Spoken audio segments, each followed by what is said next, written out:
سر یہ اسی سے آئی گیس ایک کنیکشن پیدا ہوتا ہے کہ دیر از اے کانسٹنٹ ریویژن جو اگر ہو رہی ہے، تو اگر ہم ٹریڈیشنل ویوز اسلام کے دیکھیں اور ماڈرن انٹرپریٹیشن آف اسلام جو جدید تفسیرات غامدی صاحب بھی پیش کر رہے ہوتے ہیں، اس کے اندر ہمیں نظر آتا ہے کہ جو جدید اقدار ہیں ان کے اندر اور ٹریڈیشنل ویوز جو اسلام کے اگر میکرو پرسپیکٹیو کو دیکھا جائے تو وہ کنزرویٹو پرسپیکٹیو کی طرف ہی جھکتی ہے زیادہ تر. تو اس کے اندر اگر ہم ان کو ہم ہنگ کھڑا کرنا چاہتے ہیں ماڈرن ویلیوز کے ساتھ، جس طرح جینڈر ایکوالٹی کی مثال لے لیتے ہیں. جینڈر ایکوالٹی کے اندر ہمیں صورت النساء میں نظر آتا ہے کہ مرد کو عورت کا ٹھیکیدار بنایا گیا ہے اور ایک غلبہ قائم ہے جیسے کہ مرد کو عورت پہ. تو یہ ہمارے جینڈر ایکوالٹی کے جو کرنٹ ہمارے جو ویلیوز ہیں ان کے ساتھ وہ ہم آہنگ نہیں کھڑی ہوتی. تو ہم یہ بھی ری انٹرپریٹ کرتے وقت ہم ماڈرن پرسپیکٹیو کے اندر، اس میں آپ کا کیا پرسپیکٹیو ہے؟ دیکھیے، دنیا میں جب بھی آپ حقیقت کی تلاش میں نکلتے ہیں نا، اس کے لیے سب سے پہلے آپ کو یہ دیکھنا چاہیے کہ آپ کی میتھڈالوجی کیا ہے. دین اگر تو میرے آپ کے فکر، نظریے، استدلال، استنباط کی کوئی چیز ہے، جیسے دنیا کے اندر بہت سارے مفکرین پیدا ہوتے ہیں، کارل مارکس پیدا ہوئے، آئنسٹائن پیدا ہوئے، انہوں نے ڈفرینٹ تھیوریز دی، ان تھیوریز کو میں سنتا ہوں، اس کی تحلیل کرتا ہوں، اچھی لگتی ہیں قبول کرتا ہوں، نہیں اچھی لگتی اٹھا کے پھینک دیتا ہوں. اگر تو دین میرے لیے کسی فلسفی، کسی حکیم، کسی دانشور کا کوئی بیانیہ ہے تو میں اس کے ساتھ وہی کچھ کروں گا جو آپ نے بتایا. کمپیٹیبلٹی محسوس ہوگی قبول کروں گا، نہیں ہوگی تو چینج کرنے کی کوشش کروں گا، نہیں تو اٹھا کے پھینک دوں گا. مذہب اور دین یہ نہیں ہے. مذہب اور دین کا دعویٰ یہ ہے کہ روئے زمین پر انسانوں کو میں نے بھیج دیا تھا، بھیجنے کے بعد ان کی فطرت میں کچھ چیزیں میں نے ڈالی ہوئی تھیں، ان کی نیچر بلٹ ان ریم کے اندر ہیں. اس کے بعد میں اپنا پیغام اپنے کچھ بندوں کو منتخب کر کے پہنچا دیتا ہوں، اور وہ میرے نمائندے ہوتے ہیں. ان کو نبی کہا جاتا ہے، ان کو رسول کہا جاتا ہے. اب نبی اور رسول ہیں جو اللہ تعالیٰ کے یہاں پہ ریپرزنٹیٹیو ہیں دنیا میں. وہ اللہ کی بات ہم تک پہنچا دیتے ہیں. پہنچاتے کیسے ہیں؟ محکم ترین جو سورس آف نالج ہے، میڈیم آف ٹرانسفارمیشن کا، تواتر سے، اجماع سے، اتنی بڑی تعداد، وہ پیغمبر کتابیں ان کو بتا رہا ہے، سنت ان کو بتا رہا ہے، لٹریچر میرے سامنے آ گیا. اب اگر میں اللہ کو مانتا ہوں تو میں نے اس بات کو سمجھنا ہے کہ دین کا واحد تنہا ماخذ سورس پیغمبر ہے، اور پیغمبر نے جو لٹریچر دیا وہ قرآن و سنت ہے. اب وہ قرآن و سنت میرے سامنے آئے گا، اس قرآن و سنت کو میں پڑھنے کا آغاز کروں گا 2 منٹ کے لیے سب چیزوں کو بھول کر، معاشرے کو، اس کی عملی افادیت کو، اس کی ریلیونس کو. اس لیے کہ پہلے تو میں نے اس کو سمجھنا وہ کہتا کیا ہے. اس کے بعد آ جاؤں گا، اگر تضاد محسوس ہو رہا ہے تضاد کو بھی حل کروں گا اور غور کرنے کی کوشش کروں گا کہ بھائی اگر وہ خالق ہے، وہ دعویٰ کر رہا ہے کہ میں سب کچھ جانتا ہوں، تو اس نے یہ ہدایات کیوں دی جو آج انکمپیٹیبل ہو گئی ہیں.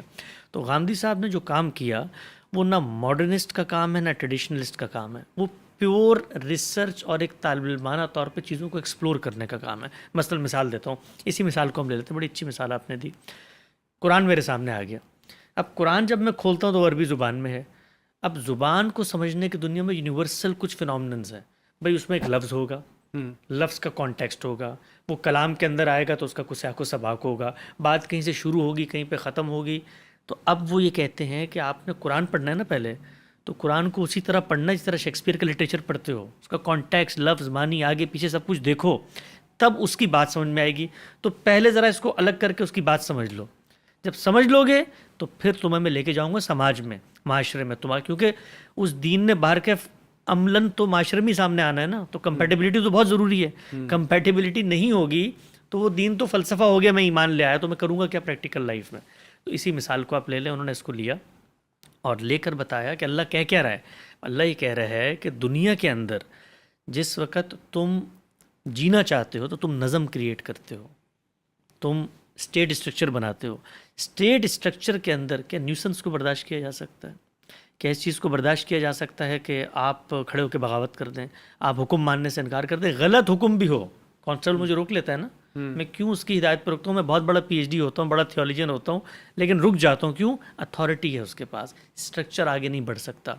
تو وہ کہتے ہیں اسٹیٹ کے اسٹرکچر کے اندر تمہیں جڑنا ہے تو اس کا ایک سربراہ بناتے ہو.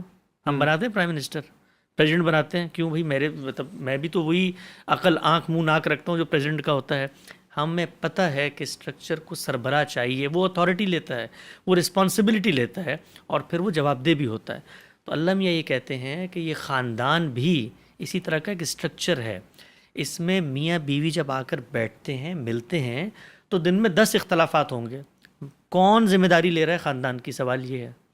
کون بریڈ ونر ہے, کون کما رہا ہے. آپ آگے بڑھ کے کہیں گے آج کے دور میں عورتیں بھی کماتی ہیں, بہت اچھا کرتی ہیں, کماتی ہیں, سربراہ بن جائیں. کمانا, کنٹریبیوشن اور سربراہی, اس میں زمین آسمان کا فرق ہے.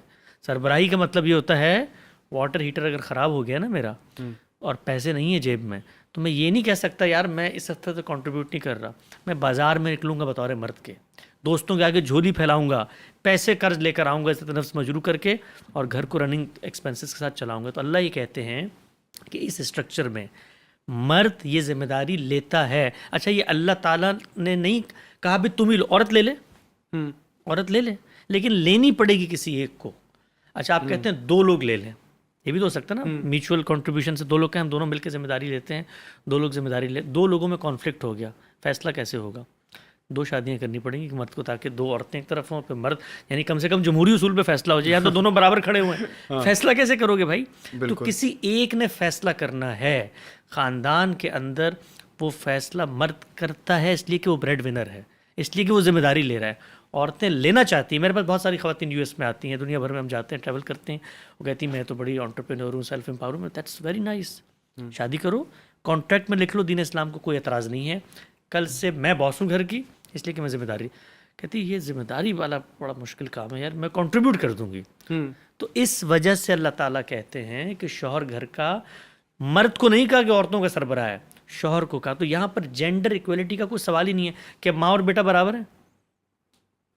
کچھ معاملات میں نہیں, مطلب وہ اسپیسیفکیشن, مطلب اسپیسیفیکیشن کے لحاظ سے, مطلب ماں اور بیٹا اس معاملے میں تو برابر ہیں کہ بھائی دونوں انسان ہیں, دونوں کے بیسک ہیومن رائٹس ہیں. رتبے کے لحاظ سے بات کر رہا ہوں, کیا بیٹا اور ماں, مثلاً میں اپنی خاندان کے ادارے کے اندر کیا وہ برابر ہیں؟ مطلب میں اپنی امی کو دیکھوں کہ وہ کوئی غلط کام کر رہی ہیں تو میں ان کا کان مروڑ سکتا ہوں اسی طرح جیسے وہ میرا مروڑتی ہیں؟ شاید نہیں کر سکتے نا. حفظ مراتب ہے. کیا وجہ ہے یہ؟ کیا ان کو جینڈر کی وجہ سے یہ فضیلت ملی ہوئی ہے؟ Not at all. پوزیشن ہے, ذمہ داری ہے, اس نے مجھے پیدا کیا ہے بھائی. وہ میری خاطر پوری دنیا کو چھوڑ کے ایک شخص کے ساتھ اپنی تمام ڈیزائرز کو قید کر کے رہ رہی ہے میری پرورش پرداخت کے لیے. تو اس کا رتبہ اس وجہ سے ہے. تو مرد کا رتبہ نہیں ہے عورت کے مقابلے میں, شوہر کا ہے.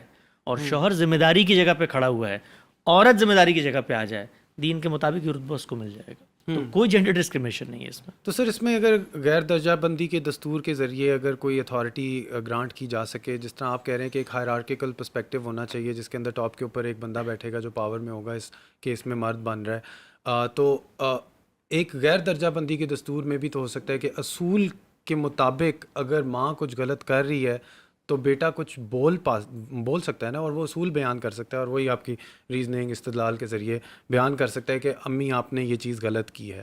تو وہ آئی تھنک پاور کی ڈائنامکس کے اندر کوسچننگ کی کیپیبلٹی کیا اسلام میں موجود ہے؟ بالکل موجود ہے, کیوں نہیں موجود ہے. آپ اپنے شوہر کے ساتھ بات کر سکتے ہیں, اس کو کہہ سکتے ہیں تمہارے سارے فیصلے غلط ہیں, تم دین کی بھی خلاف ورزی کر رہے ہو, اپنے حقوق جو تمہیں اللہ نے دی اس کی بھی خلاف ورزی کر رہے ہو, اس سے آگے بڑھ کے تم اس قابل نہیں ہو میں تمہارے ساتھ رہوں, مجھے طلاق دو, میں جانا چاہتی ہوں یہاں سے. اچھا وہ یہ بھی کہہ سکتی ہے کہ تم میرے شوہر ہو, بڑے اچھے آدمی ہو, بڑے بدھو, میں تم سے زیادہ ذہین خاتون ہوں, کوئی تمہیں فیصلہ سازی نہیں آتی, کوئی تمہارے اندر ڈیسیجن میکنگ پاور نہیں ہے, گھر پہ بیٹھو آرام سے بچے سنبھالو, باہر میں جا رہی ہوں, یہ بھی کہہ سکتی ہے. اسلام کو کوئی پرابلم نہیں ہے, لیکن ایک کو کہنا پڑے گا, بیکاز جب کانفلکٹ ہوگا تو آپ کیا کریں گے بھائی. مثلا بچے کو, شادی آپ کی ہوئی ہوئی ہے؟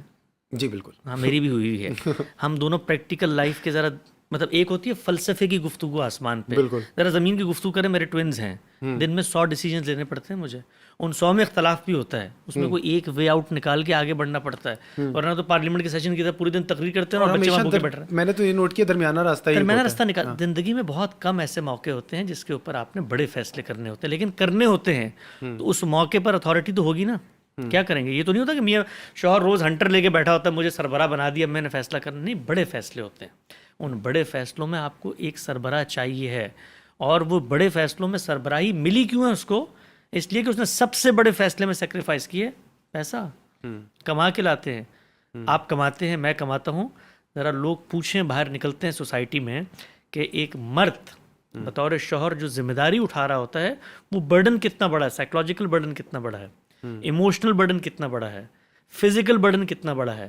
تو اس تمام ذمہ داری کے بعد اللہ تعالیٰ یہ کہتے ہیں کہ الرجال قوامون علی النساء, ان کو میں نے عورتوں کا, سادہ اگر ترجمے میں کہوں کوئی فیمنسٹ خواتین سے معذرت کے ساتھ, باس بنایا ہوا ہے. سو اور ایک اور میں ایک آپ کو بات بتاتا ہوں. آج کے دور میں نا ہمیں یہ جو جس کو آپ کہتے ہیں نا ایکویلٹی کیا چیز ہوتی ہے یار؟ مجھے کبھی سمجھ میں نہیں آئی. برابری. مطلب میرے لیے اتنا خوبصورت رشتہ ہے احترام کا. میں اپنے استاد کے کبھی ایکول نہیں آنا چاہتا. میں اپنی ماں کے کبھی ایکول نہیں آنا چاہتا. ایکویلٹی ہوتی ہے سبجیکٹو معاملات میں. مثلاً بھائی میں بھی یہاں پر ایک شخص کے بیٹھا ہوں نا، آپ بھی بیٹھے ہیں، میرا آپ کے درمیان اگر کوئی تعلق بنتا ہے ایکویلٹی پہ بنتا ہے. لیکن آپ کسی باب میں میری خدمت کر رہے ہیں تو میں تو وہاں پر ایکویلٹی کا لفظ سن کے مجھے کیا آنا شروع ہو جائے گی. بھائی میں اپنے استاد کے قدموں میں بیٹھا اپنی سعادت محسوس کرتا ہوں. میں نے کبھی نہیں کہا کہ مطلب میں اپنے استاد کے سر کے اوپر بیٹھوں گا چونکہ میں بھی جو اس کے ایکول ہوں یا میں برابر آ کے بیٹھوں گا.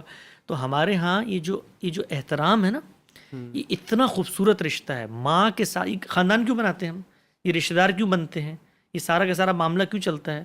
اس لیے کہ اس کے اندر جھکنے کے اندر جو خوبصورتی ہے، جو نزاکت، ہمیں لگتا ہے ہم انسان کے آگے جھک رہے ہیں. نہیں، ہم اس منصب کے آگے جھک رہے ہیں.